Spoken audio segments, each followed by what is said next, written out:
Agradezco a la Fundación Farkin por la invitación a participar de estas jornadas de actualización multidisciplinaria en diagnóstico mamario. Mi nombre es Lucrecia Ballarino, soy médica imagenóloga acreditada en imágenes mamarias y les voy a hablar de inteligencia artificial en imágenes médicas.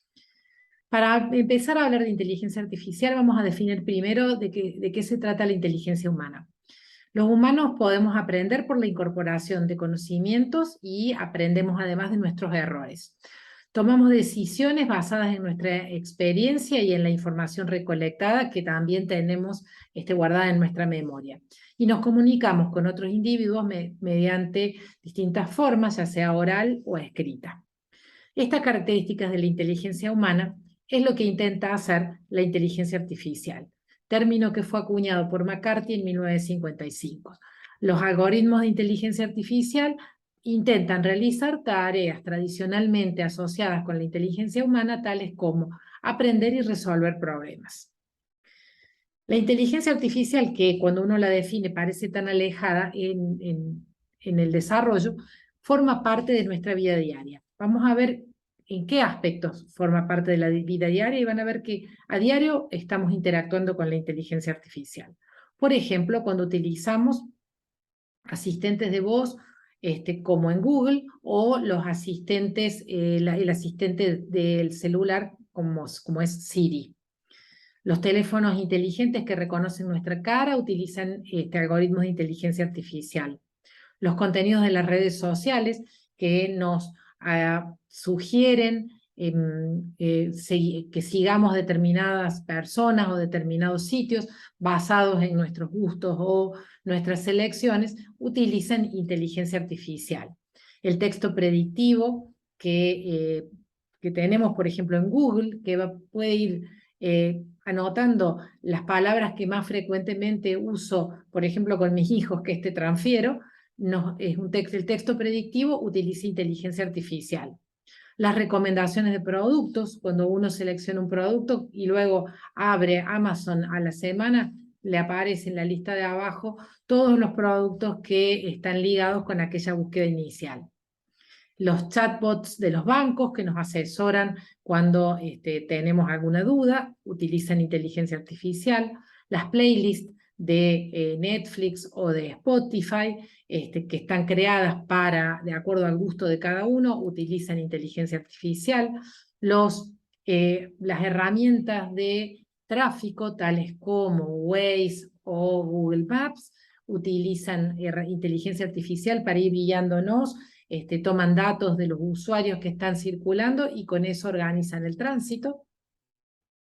La domótica del hogar utiliza inteligencia artificial y los dispositivos de salud también utilizan inteligencia artificial. Por lo tanto, verán que en la vida diaria interactuamos con la inteligencia artificial de manera continua.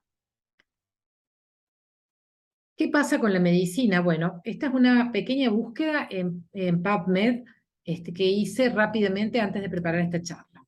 Puse inteligencia artificial en los últimos 5 años. Fíjense, se publicaron en los últimos 5 años 97.000 artículos de inteligencia artificial en medicina. Y si uno sigue el gráfico de la parte inferior de la pantalla, van a ver cómo el crecimiento del número de artículos en inteligencia artificial ha sido exponencial en estos últimos 5 años. Si uno evalúa inteligencia artificial en imágenes o en radiología, el número de artículos publicados es de 11.000 y también seguimos teniendo esta tendencia en crecimiento. Y si vamos a buscar inteligencia artificial en imágenes mamarias, vamos a ver que también la búsqueda ha crecido de manera exponencial y que tenemos 1.300 artículos en los últimos 5 años, solo en PubMed. ¿Qué debemos saber respecto de la inteligencia artificial? Bueno, que la inteligencia artificial es un conjunto global que incluye múltiples disciplinas, desde la informática, es decir, la computación, hasta la ingeniería mecánica. Todavía está en pleno desarrollo y todavía no hemos alcanzado los objetivos finales de la inteligencia artificial. Este círculo o este conjunto de inteligencia artificial incluye diferentes técnicas. De las más conocidas está lo que conocemos como Machine Learning o aprendizaje profundo, que comenzó a impactar en los algoritmos a partir de la década del 2010 y se caracteriza por tomar datos, generar árboles de decisiones y dar respuestas. Quienes utilizan, por ejemplo, aprendizaje automatizado, Spotify y Netflix cuando nos dan las recomendaciones. Un subgrupo o un subconjunto del Machine Learning o aprendizaje automatizado es lo que llamamos Deep Learning o aprendizaje profundo. Esto sería un avance respecto del aprendizaje automatizado, que en lugar de tomar árboles de decisiones para generar las respuestas, utiliza redes que simulan las neuronas del cerebro para la extracción y el manejo de los datos. Quienes utilizan Deep Learning o aprendizaje profundo, Siri, el reconocimiento facial y los autos autónomos. Esta es la diferencia entre un sistema y el otro. Ven que acá lo que tenemos es árboles de decisiones, hay datos y hay un algoritmo que va a definir cómo se procesan esos datos para dar una respuesta. En cambio, en el Deep Learning, el equipo o el programa lo que hace es fragmentar la información para dar una respuesta. Estas redes neuronales lo que van a hacer es fragmentar la información en pequeños pedacitos, las van a relacionar entre sí y van a sacar el resultado. ¿Qué es lo más importante en estos algoritmos de inteligencia artificial? La base de datos con la que se entrenaron estos algoritmos. Si yo voy a entrenar una base de datos para reconocer perros y utilizo estos perros, que son de distintos colores pero son caniches, cuando le pongo un manto negro, el algoritmo no va a poder decir que son perros. ¿Por qué? Porque la muestra no fue suficiente. El equipo va a fallar porque no puede generalizar el conocimiento. Lo mismo ocurre en este caso. Acá estoy poniendo múltiples razas de perro, con múltiples pelajes, con múltiples tamaños. Son todos color blanco. Cuando le pongo perros de las mismas características, pero de color marrón, el equipo no puede detectarlos, no puede generalizar el conocimiento porque los valores con que se lo entrenó no son similares a los valores que les estoy mostrando para que los reconozcan. Estas bases de datos con las que entrenamos los algoritmos deben tener datos de calidad, que sean fiables y completos, deben ser datos que deben estar integrados con sistemas tipo ETL, que significa extracción, transformación y carga, y que utilicen además herramientas de análisis y de manejo de datos. Hay múltiples aplicaciones en imágenes médicas. A estas aplicaciones de inteligencia artificial van a ir desde el asesoramiento para el médico derivante hasta el asesoramiento al médico radiólogo en el reporte inteligente de los hallazgos, pasando por la optimización de los recursos, la optimización de los protocolos de adquisición, con el acortamiento, por ejemplo, del tiempo de examen, la optimización de las listas de trabajo y el triaje de los estudios por urgencia, la detección de artefactos en los estudios, segunda lectura del médico y determinación de volumen y comparación con estudios previos en algunas especialidades. En las imágenes mamarias esto no es menor, es muy importante la reducción de dosis y el control de calidad de las imágenes, y en lo que más usamos es en la detección y caracterización de lesiones, la determinación de la densidad mamaria y la optimización de los flujos de trabajo. ¿Por qué utilizar inteligencia artificial en mamografía, por ejemplo? Porque la demanda de informes de mamografías y su interpretación es de crecimiento exponencial. Hay más de 250 millones de mamografías anuales de cribado y esto va en aumento. De estas pacientes que van a ir a mamografía de cribado, cerca del 40 o el 50% tienen mama densa, lo cual determina que sea más dificultoso la realización de informes y la detección de lesiones. Hay insuficiente número de radiólogos dedicados a la mama y el tiempo de lectura cada vez es más prolongado porque tenemos estudios previos y tenemos historias clínicas que evaluar de cada paciente. Todo esto determina sobrecarga del sistema, médicos agotados, retardo en los informes y errores que hacen que haya detección tardía de los cánceres con el aumento consecuente del número de muertes, riesgos de demandas, alta tasa de recitados por la dificultad para hacer los informes que determinan además gastos innecesarios. Yo les voy a hablar de dónde utilizamos nosotros la inteligencia artificial en la determinación de la densidad mamaria, en la detección de lesiones como asistente al radiólogo y en la determinación de prioridad de examen, que es lo que se llama triaje por riesgo, y la caracterización de las lesiones. Hay múltiples algoritmos de inteligencia artificial, cada uno se aplica en distintos aspectos, algunos juntan 2 o 3 algoritmos diferentes, como por ejemplo detección de lesiones y triaje para las listas de trabajo, otros asocian detección de lesiones con densidad mamaria, cada uno tiene que hacer su propia experiencia con cada una de estas herramientas. En la institución donde yo trabajo hicimos una tímida experiencia en el desarrollo de algoritmos de inteligencia artificial, determinamos un desarrollo de un algoritmo de inteligencia artificial que determinaba densidad mamaria, utilizando inteligencia artificial, como les venía diciendo, y que tenía además la característica que nos daba el porcentaje de densidad mamaria dentro de cada subtipo. Tenemos en desarrollo además un algoritmo de seguimiento de microcalcificaciones y comparación entre un estudio y el otro en paciente con microcalcificaciones. Este es un trabajo que se hizo de manera retrospectiva y estamos trabajando en el desarrollo de algoritmos que nos validen la utilidad de este desarrollo. Pero además trabajamos ya con herramientas comerciales. Hicimos un estudio retrospectivo con diferentes aplicaciones comerciales de inteligencia artificial en una cohorte de pacientes que tenía ya diagnóstico histopatológico mediante punción, e hicimos un estudio prospectivo con distintas aplicaciones comerciales de inteligencia artificial como método de asistencia al radiólogo. Determinamos la discordancia en la detección entre el radiólogo y el algoritmo y su impacto en la práctica clínica. Además, evaluamos el impacto de la inteligencia artificial en el flujo de trabajo y en la adaptación de los médicos informantes, y ahora estamos trabajando con la correlación de los hallazgos entre inteligencia artificial y médicos radiólogos en la interpretación de mamografía contrastada. Les voy a mostrar nuestra experiencia con la determinación de la densidad. Ustedes saben que la densidad mamaria es un factor de riesgo intrínseco para cáncer de mama, además de hacer dificultosa la detección de lesiones debido a el ocultamiento por la sobreposición de tejido y la similar densidad entre el tejido glandular y las lesiones sospechosas.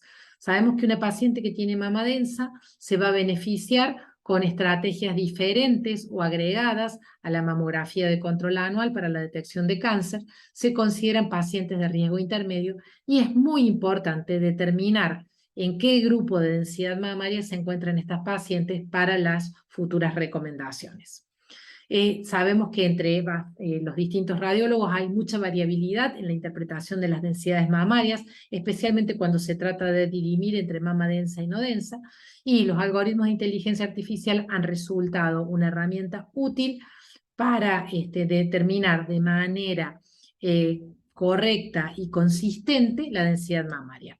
Acá tenemos un ejemplo, esto es una mama ACRA, fíjense en la parte inferior de la pantalla, que nos va diciendo cuál tipo de mama es la que estamos viendo. Acá tenemos una CRB, ACRC y una CRD.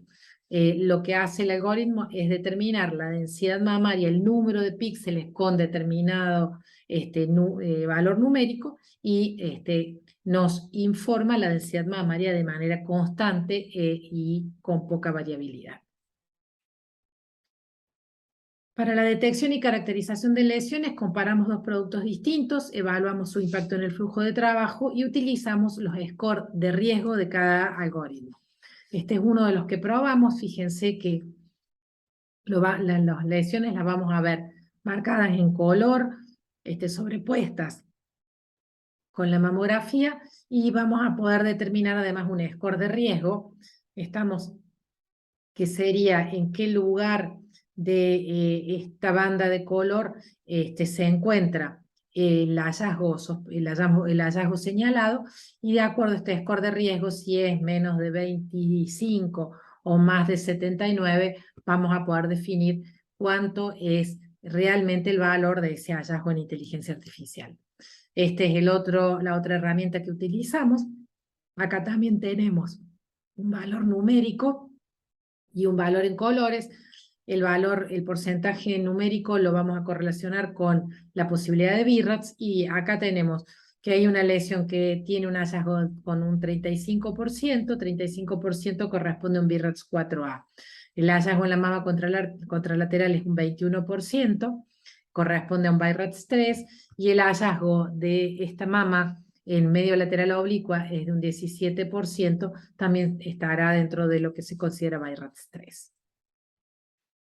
Esta es la performance de una de las herramientas en el estudio retrospectivo. Fíjense que está por encima del área bajo la curva que corresponde, y resultó en un buen nivel comparado con la literatura, en este caso con radiólogos de 12 y 24 meses de experiencia. Estos son los resultados comparativos entre un algoritmo y el otro. Fíjense que el porcentaje de correlación es alto entre un algoritmo y el otro, perdón, entre los algoritmos y los médicos. Disculpen, me equivoqué de cuadro. En este caso, la concordancia con el médico fue entre el 70 y el 74%, aquí aprendimos que los algoritmos no solo son diferentes, sino que además tenían umbral de detección diferente, y eso dio los valores diferenciados. Acá comparamos un algoritmo con el otro. Fíjense que el porcentaje de concordancia fue del 65%, y cuando comparamos sensibilidad y especificidad, tuvieron una performance distinta. ¿Por qué? Porque trabajamos con distintos umbrales de detección, y por lo tanto, tenía un umbral muy bajo, con una alta sensibilidad, pero nos quedó muy baja la especificidad, y en este caso tuvimos una sensibilidad más baja, pero una alta especificidad. Esto es lo que hay que aprender a conocer y a definir antes de utilizar un algoritmo de inteligencia artificial. Veamos algunos ejemplos. Un gran beneficio de los algoritmos de inteligencia artificial es de hacer más conspicuos o más fáciles de detectar los hallazgos que, por otro lado, son visibles. Aquí tenemos el algoritmo que nos señala un área de interés en la mama derecha y otro en la mama izquierda. Esto hace que las lesiones que probablemente hubiéramos visto sin el algoritmo de inteligencia artificial no se nos vayan a escapar por estar cansados. Mejora la conspicuidad de las lesiones. Esta es una paciente con una mama densa. Fíjense, es difícil detectar lesiones en este caso. El algoritmo nos determinó que es una mama densa, no nos marca ningún área de interés, y por lo tanto, hacer un informe en este grupo de pacientes de mama densa con un algoritmo de inteligencia artificial que nos dice que no hay nada, es un reaseguro y nos tranquiliza. Otra paciente, esto también nos ha pasado, uno de los algoritmos detecta un hallazgo en la mama izquierda, el otro no lo detecta. Esto se debe al umbral de detección. También esto lo hemos aprendido a hacer. Hay discordancia entre los dos sistemas, por esto que yo les explicaba. ¿A dónde ponemos la vara en la detección? Dependiendo de si estamos en screening o en diagnóstico, será uno de los aspectos a tener en cuenta. Otro caso, mama densa, mamografía que no nos dice demasiada cosa, pero fíjense que en el algoritmo de inteligencia artificial nos marca con un 23% un hallazgo en los cuadrantes inferiores de la mama izquierda. Esta paciente debe ser estudiada con ecografía mamaria y compresión focal con tomosíntesis de la mama izquierda para definir el BIRATS definitivo. Mejora, por lo tanto, la detección de hallazgos. A veces nos pasan esto, como en este caso, tenemos un hallazgo señalado por la inteligencia artificial en la mama derecha, pero lo que yo les decía, los algoritmos habitualmente no evalúan los estudios anteriores, por lo tanto, aquí la participación del médico radiólogo ha sido elemental, ¿Por qué? Porque tenemos un hallazgo, pero ese hallazgo, si lo vamos a buscar en los estudios anteriores, ya estaba sin cambios, y en la compresión focal que le hicimos en ese momento, coincidimos con los hallazgos previos y coincidimos que no tenía riesgo y por lo tanto se categorizó BIRATS 2. Acá vemos la ecografía que se le hizo para confirmar que no había lesión. Este es otro escenario, una paciente con una mama densa, una adenopatía axilar, nada que nos llame demasiado la atención en esta mama densa, pero fíjense, el algoritmo de inteligencia artificial nos marca áreas de interés en la mama izquierda y en la mama derecha. Fíjense la resonancia magnética de esta paciente, cómo a los hallazgos de algún modo coinciden. La inteligencia artificial pudo detectar alguna de las múltiples lesiones que tenía esta paciente. Otro caso interesante, la mama densa, la inteligencia artificial nos determina áreas de interés en la mama izquierda y un área muy conspicua en la mama derecha. Hallazgos que confirmamos con mamografía con contraste. Y esto es un escenario también interesante. Fíjense, esta paciente nos fue derivada para hacer una punción por unas microcalcificaciones detectadas en una mamografía de rutina. Ahí tenemos los especímenes de la toma de biopsia del día de la punción, el resultado histopatológico que nos muestra un carcinoma in situ y la resonancia magnética posterior a la punción donde tenemos un real senomasa.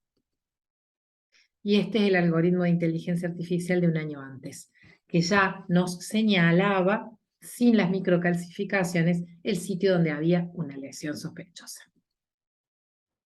¿Cuáles fueron nuestras conclusiones preliminares? Bueno, modifica el flujo del trabajo, cuando es negativa aporta seguridad, hace más conspicuas las lesiones, se complica cuando hay hallazgos que no pueden corroborarse por otros medios, hay herramientas mejores que otras, es importante definir el umbral de detección y detecta lesiones sutiles o no visibles en el análisis de rutina. 3 palabras respecto de la inteligencia artificial en el ultrasonido. En el ultrasonido principalmente lo que hacemos es caracterizar lesiones. La detección queda en manos del radiólogo. Solo se utiliza para detección cuando hablamos de ultrasonido automatizado, que es un trabajo que está prácticamente en work in progress. ¿Cuál ha sido nuestra experiencia con ultrasonido? Hicimos un trabajo retrospectivo en corte de pacientes con diagnóstico histopatológico mediante punción y comparamos la sensibilidad y la especificidad con y sin inteligencia artificial. Veamos algunos ejemplos. Nódulo hipoecoico, de margen circunscrito, reforzamiento acústico posterior. Lo que hacemos es, hacemos la ecografía, detectamos la lesión, tomamos las dos imágenes con proyecciones ortogonales y luego que terminamos de hacer el examen, cargamos los datos a punto de partida del PACS en la herramienta de inteligencia artificial. Aquí vemos en este caso el box para valorar la lesión, la toma de las medidas, y estos datos se cargan en la herramienta y la herramienta nos va a determinar en qué lugar de riesgo está esta lesión. En este caso la localiza como un BIRATS 4A y el resultado histopatológico correspondió a un fibroadenoma. Acá tenemos otra lesión, un nódulo hipoecoico irregular de margen no circunscripto. Esta lesión se tomaron las proyecciones ortogonales, se colocó a posteriori ya en el PACS, se abrió la herramienta y se colocó el box para caracterizarla y nos dio un valor de BIRATS 4C. Por lo tanto, se trata de una lesión sospechosa que corresponde a un carcinoma tipo ductal. Otro ejemplo, un nódulo con calcificaciones en la mama izquierda, de baja sospecha ecográfica, porque es hipoecoico oval de margen circunscrito con calcificaciones, nos fue derivada para hacer una punción. Previo a ello, hicimos la carga de los datos en el algoritmo de inteligencia artificial y nos dio con muy bajo riesgo, es decir, una lesión probablemente benigna BIRATS 3, que se confirmó como un fibroadenoma intracanalicular. ¿Cuáles fueron nuestros resultados con la inteligencia artificial? Bueno, los médicos tuvimos una sensibilidad del 97% contra el 95% de la inteligencia artificial, pero nuestra especificidad fue mucho más baja que la especificidad de la inteligencia artificial, con valores predictivos positivos y predictivos negativos parecidos, siendo un poquito mejores los de la inteligencia artificial.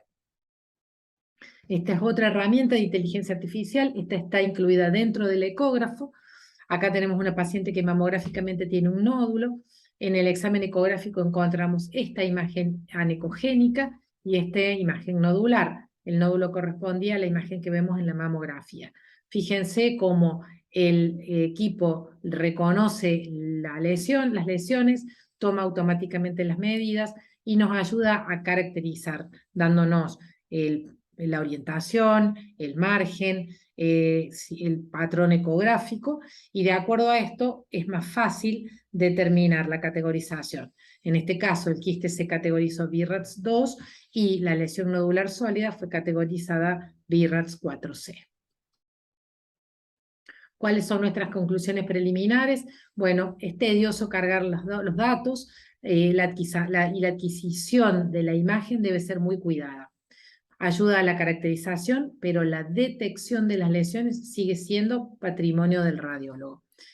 Creemos y consideramos que es una herramienta de mucha ayuda, especialmente para radiólogos en formación, y mejora, como vimos en los números, la especificidad. 3 palabras respecto de cuáles son los aspectos médico-legales y éticos. Bueno, nos pasa que muchas veces encontramos hallazgos que la inteligencia artificial lo señala y nosotros no lo podemos corroborar por ningún método. Por lo tanto, nos vamos a encontrar en esta situación. Yo no sé por qué, de qué está enferma usted, pero mi computadora me recomienda que le haga una cirugía. Bueno, eso nos pasa con algunos algoritmos. Uno ve hallazgos que no puede corroborar por ningún método. ¿Y de quién va a ser la responsabilidad médico-legal si el año próximo esta paciente tiene una lesión en ese sitio y yo como médico, como no la pude desestimar, no la pude confirmar por otro método, la desestimé? ¿Cómo entonces voy a validar esto que no veo como médico? ¿Cuál va a ser el rol del radiólogo en estas circunstancias? ¿Y quién va a hacerse cargo tanto de los beneficios como de la inversión económica? ¿Cuál es la relación entre la inteligencia artificial y los imagenólogos? Bueno, son herramientas que aún deben mejorar, deberán incorporar la historia clínica, los antecedentes y la comparación con los previos. Indudablemente es una herramienta que va a colaborar con nuestro objetivo principal, que es la detección más temprana. El radiólogo va a ser siempre necesario en el entrenamiento de los equipos y en la validación de los resultados.